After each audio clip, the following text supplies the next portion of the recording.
Hello students, previous lecture में हमने देखा था टाइम वैल्यू ऑफ मनी का कंसेप्ट और सिंपल इंटरेस्ट का कंसेप्ट। उसके साथ साथ हमने सिंपल इंटरेस्ट के कुछ सम सॉल्व किए थे। आज के लेक्चर में हम कंपाउंड इंटरेस्ट का कंसेप्ट देखने वाले और उसके साथ साथ कंपाउंड इंटरेस्ट के कुछ सम्स भी सॉल्व करने वाले। तो चलो आज का लेक्चर स्टार्ट करते हैं।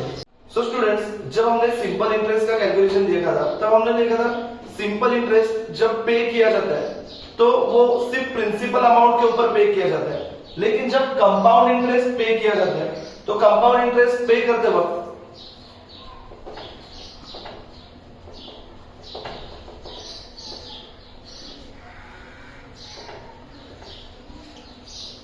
प्रिंसिपल प्लस इंटरेस्ट इन दोनों को मिला के उसके ऊपर कंपाउंड इंटरेस्ट पे किया जाता है। तो स्टूडेंट्स, अब हम इसका एक एग्जांपल देखते हैं कि सिंपल इंटरेस्ट और कंपाउंड इंटरेस्ट दोनों में क्या डिफरेंस है।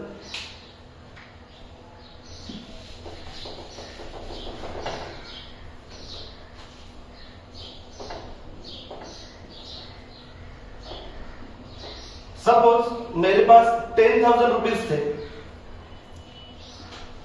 और उसके ऊपर मुझे सिंपल इंटरेस्ट मिल रहा है। सपोज फर्स्ट ईयर में मुझे 10% इंटरेस्ट मिला, सो 10,000 मल्टीप्लाइड बाय 10%। फर्स्ट ईयर में मुझे 1,000 रुपीज का इंटरेस्ट मिलेगा। सेम हम लोग देखेंगे सेकेंड ईयर में। सेकेंड ईयर में फिर से मुझे 1,000 का इंटरेस्ट मिलेगा एंड सेम थर्ड ईयर में फिर से मुझे 1,000 रुपीज का इंटरेस्ट मिलेगा।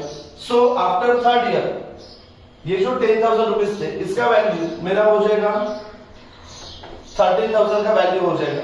अब हम लोग कंपाउंड इंटरेस्ट देखते हैं।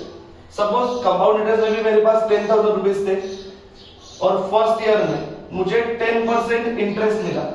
ओके, सो 10,000 मल्टीप्लाइड बाय 10% अगर मैं करूंगा तो यहाँ पे मुझे मिलेगा 1,000 रुपीज का इंटरेस्ट। सो फर्स्ट ईयर के बाद मेरा टोटल अमाउंट हो जाएगा 11,000 रुपीज। तो जब मैं सेकेंड ईयर में इंटरेस्ट मुझे कैलकुलेट करना है तो मैं इंटरेस्ट कैलकुलेट करूंगा प्रिंसिपल अमाउंट प्लस इंटरेस्ट, मतलब मैं इंटरेस्ट कैलकुलेट करूंगा 11,000 पे। सो 11,000 मल्टीप्लाइड बाय 10% अगर मैं कर रहा हूं तो सेकेंड ईयर में मुझे इंटरेस्ट मिलेगा 1,100 रुपीज का। सो यहाँ पे मेरा टोटल अमाउंट बन जाएगा 11,000 प्लस 1,100, 12,100। ये मेरा टोटल अमाउंट बन जाएगा। सो जब मैं थर्ड ईयर में इंटरेस्ट कैलकुलेशन करूंगा तो मेरा इंटरेस्ट कैलकुलेट होगा 12,100 पे। सो मेरा अमाउंट आएगा 1,210 रुपीज। तो मेरा टोटल वैल्यू बन जाएगा उसके बाद 13,300। सो स्टूडेंट्स, यहाँ पे देखो हमें दोनों इंटरेस्ट में डिफरेंस क्लियर कट पता चल रहा है। जब मैं सिंपल इंटरेस्ट कैलकुलेट कर रहा था तो 3 इयर्स लेटर मेरा टोटल अमाउंट बन रहा था 13,000 रुपीज, और जब मैं कंपाउंड इंटरेस्ट कैलकुलेट कर रहा हूं तो मेरा वैल्यू इंक्रीज हो रहा है और वो मेरा बन रहा है ये चेंज कर, तो मेरा वैल्यू बन रहा था 13,310 रुपीज। तो यहाँ पे मुझे 310 रुपीज का जो डिफरेंस दिख रहा है वो क्यों दिख रहा है? वो दिख रहा है कंपाउंड इंटरेस्ट की वजह से। तो स्टूडेंट्स, अब हम लोग कंपाउंड इंटरेस्ट के ऊपर कुछ सम सॉल्व करके देखते हैं। तो स्टूडेंट्स, बिफोर सॉल्विंग आवर सम हम लोग कंपाउंड इंटरेस्ट के कुछ फॉर्मूलाज देखेंगे।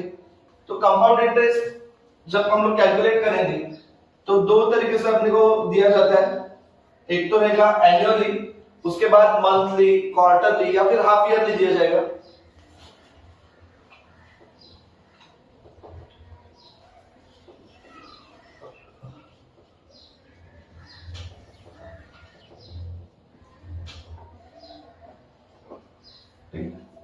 तो जब हम लोग एनुअली कंपाउंड इंटरेस्ट कैलकुलेट करते हैं तो उसका फॉर्मूला इस तरह से रहता है 1 plus I raise to N, principal amount plus principal amount multiplied by 1 plus I raise to N. ये हमारा एनुअल कंपाउंड इंटरेस्ट कैलकुलेट करने का फॉर्मूला रहेगा। और अगर हमें मंथली, क्वार्टरली या फिर हाफ ईयरली कैलकुलेट करने बोला है तो उसका फॉर्मूला थोड़ा सा चेंज हो जाएगा। फॉर्मूला इस तरह से रहेगा principal amount 1 plus I upon M raise to m multiplied by n। इस फॉर्मूले को यूज करके हम लोग सेमी एनुअली, या फिर क्वार्टर या फिर हाफ ईयरली हम लोग सम सॉल्व कर सकते हैं। तो यहाँ पे एम जो दिया है वो है मंथ्स, कितने मंथ्स, और हमें इंटरेस्ट कितने बार मिलने वाला है, तो इसका हमें क्या करना पड़ेगा, मल्टीप्लिकेशन करना पड़ेगा। तो उस हिसाब से हम लोग कंपाउंड इंटरेस्ट यहाँ पे सॉल्व कर सकते हैं। तो चलो स्टूडेंट्स, अब हम लोग सम सॉल्व करके देखते हैं। ओके, सो स्टूडेंट्स, ये है हमारा first question. Mister Jaisingh Yadav deposited ₹10 lakhs at 8% compound interest annually for a period of 5 years। तो यहाँ पे देखो उसने कितना पैसा डिपॉजिट किया है। सबसे पहले प्रिंसिपल अमाउंट है 10 lakhs, 8% ये हुआ अपना कंपाउंड रेट ऑफ इंटरेस्ट, और कितने पीरियड के लिए इन्वेस्ट किया है, 5 इयर्स के लिए। और उन्होंने आगे पूछा है show how deposit would grow. तो हमें ये एनुअल इंटरेस्ट के बारे में बोला है, तो हम लोग यहाँ पे फॉर्मूला लिखेंगे। कंपाउंड इंटरेस्ट जब एनुअली पे किया जाता है 1 + i⁻n, इस तरह से हम लोग फॉर्मूला लिखेंगे। तो चलो यहाँ पे हमें पूरी इंफॉर्मेशन दी है उन्होंने। प्रिंसिपल था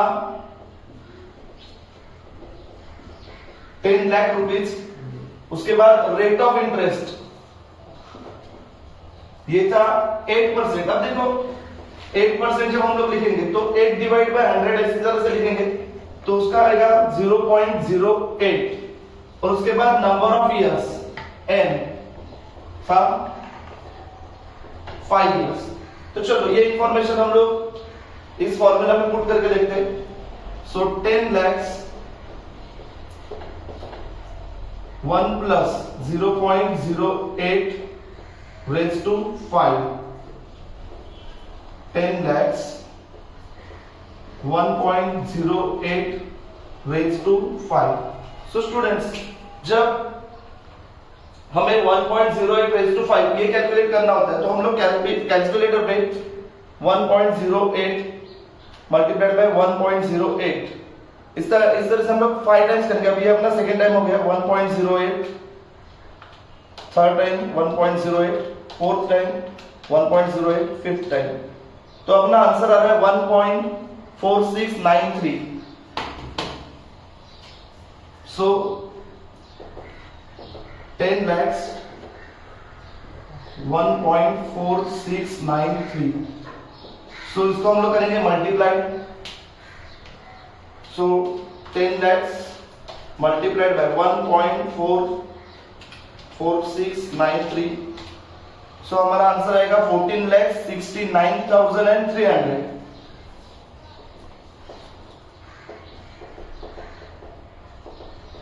इसका मतलब जो 10 lakhs उन्होंने इन्वेस्ट किया था, आफ्टर 5 इयर्स कंपाउंड इंटरेस्ट अगर हम लोग कैलकुलेट करेंगे तो वो टोटल अमाउंट बनेगा 14,69,300। तो स्टूडेंट, हमारा फर्स्ट सम सॉल्व करके हो चुका है। अब हम लोग सेकंड सम देखेंगे, जिसमें हम लोग सेमी एनुअल कंपाउंडिंग के बारे में देखेंगे। सो स्टूडेंट्स, हमारा सेकंड क्वेश्चन है, how much does a deposit of ₹40,000 grow in 10 years at the rate of 6% and compounding is done semi-annually. Determine the amount at the end of 10 years। तो यहाँ पे देखो हमें क्या क्या इंफॉर्मेशन प्रोवाइड की गई है। सबसे पहले देखेंगे प्रिंसिपल। तो कितना पैसा इन्वेस्ट किया गया था, 40,000 रुपीज, ये था हमारा प्रिंसिपल अमाउंट। उसके बाद इंटरेस्ट रेट था 6%, या फिर उसको हम लोग बोल सकते हैं 0.06, और उसके बाद compounding is done semi annually. और कितने नंबर ऑफ इयर्स के लिए दिया था, नंबर ऑफ इयर्स थे 10 इयर्स। और सेमी एनुअली हमने जब इसका फॉर्मूला देखा था, तो वहां पे हमने देखा था डिवाइड बाय m करना है। m मतलब नंबर ऑफ मंथ्स या फिर कितने टाइम वो देने वाले। तो वो इस बार सेमी एनुअली मतलब इंटरेस्ट हम लोग को मिलने वाला है 2 टाइम्स। तो यहाँ पे हम लोग लिखेंगे 2 टाइम्स। तो चलो इसको फॉर्मूला में पुट करके देखते हैं।